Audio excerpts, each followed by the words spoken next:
Welcome back to The Explainer. Today, we're diving straight into Part 9 of the 10-part tutorial, MLOps Mastery. This specific chapter was designed from the ground up for IT professionals and management. So if you're an IT leader trying to figure out exactly how to take artificial intelligence out of the experimental lab and actually operationalize it at an enterprise scale, you are in the exact right place. We're focusing strictly on the operational strategies covered in Chapter 9 today, so let's get right to it. Just to set the stage, the powerful framework we're unpacking today comes directly from Virtualization Options, LLC. They're a highly respected Colorado-based technology research, education, and advisory organization. They put together this comprehensive 10-chapter roadmap. And Chapter 9? Well, this is where the rubber really meets the road for IT operations. Here is a quick look at our agenda for today. 1. The MLOps myth. 2. The production gap reality. 3. IT's core MLOps mandate. 4. Assessing your MLOps maturity. And 5. The 90-day roadmap. Let's kick things off with Section 1, the MLOps myth. So MLOps is formally defined as the combination of people, processes, and technology to productionize machine learning solutions efficiently. It's actually really fascinating when you look at what's completely missing from that definition. Did you catch it? Research. There's no mention of research. That's because MLOps isn't a data science problem. It's a pure IT infrastructure problem. And because it's an operational infrastructure problem, it belongs squarely within IT's mandate. You know, this whole concept is rooted in that landmark NeurIPS paper by D. Scully and his team, the one exploring the hidden technical debt in machine learning systems. The reality they found is that the actual machine learning model, the ML code itself, is literally just a tiny fraction of the overall system. The real heavy lift, it's the massive surrounding infrastructure.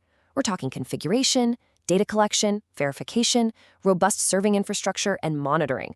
All of that is just traditional hardcore IT engineering. Which brings us nicely to Section 2, the production gap reality. 55%. According to a pretty eye-opening analysis by Algorithmia, 55% of businesses actively working with machine learning have completely failed to deploy even a single model to production. Let that sink in. Over half of the organizations out there pouring money into AI haven't actually gotten it out the door. And why is that? Mostly because they're asking data scientists to build enterprise IT infrastructure. And honestly, even for the companies that do manage to drag those models over the finish line, the process is agonizingly slow. That same analysis found that 18% of businesses needed over 90 days just to complete a single deployment. Think about that level of sluggishness for a second. In an AI landscape that changes by the week, taking a whole fiscal quarter to deploy one model update is, well, it's an absolute operational failure. But here is the flip side, and honestly, this is exactly why this matters so much for you as an IT professional. The MLOps market is projected to grow 43% within the next 5 years. That means the IT teams who step up and master these deployments right now, the ones who solve this crisis today, they are going to secure a massive, compounding competitive advantage for their entire organization. All right, let's move into Section 3, IT's core MLOps mandate. The tutorial draws a really clear, fascinating organizational boundary here. Data science, they focus entirely on model development. They do the experimenting, the training, the tuning. But the IT mandate, that means taking total ownership of the feature pipelines, the CI/CD integration, the infrastructure as code, and the serving mechanisms. Truly understanding this intersection is the bedrock for literally every architectural decision your company is going to make moving forward. And these responsibilities translate into 4 non-negotiable IT pillars. First up is reproducibility. You need to ensure every single experiment and deployment is fully traceable and repeatable. Second is robustness, building systems that degrade gracefully and recover automatically, so things don't just randomly crash at 3 a.m.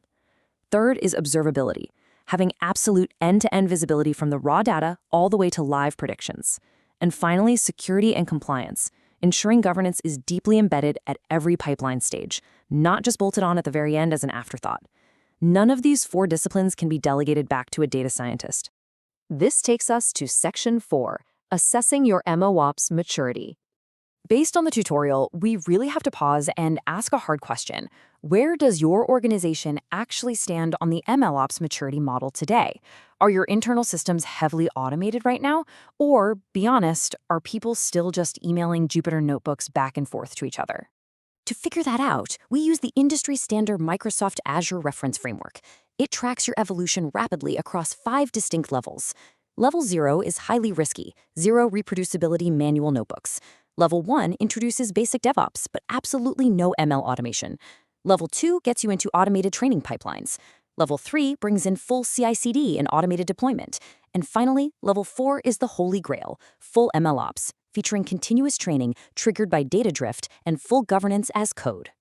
So, how do you actually calculate your specific level? You evaluate your current systems across these 5 dimensions: data management, model development, deployment, monitoring, and governance. You just score your organization from 0 to 4 on each one. And look, this isn't just some academic exercise.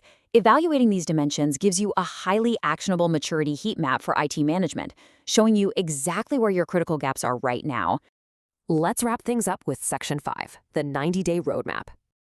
Building real MLOps is a capability building program. It is definitely not a one-time software install. We break this process down into 3 distinct 30-day phases that take a vague desire to do AI and turn it into a functioning operational reality.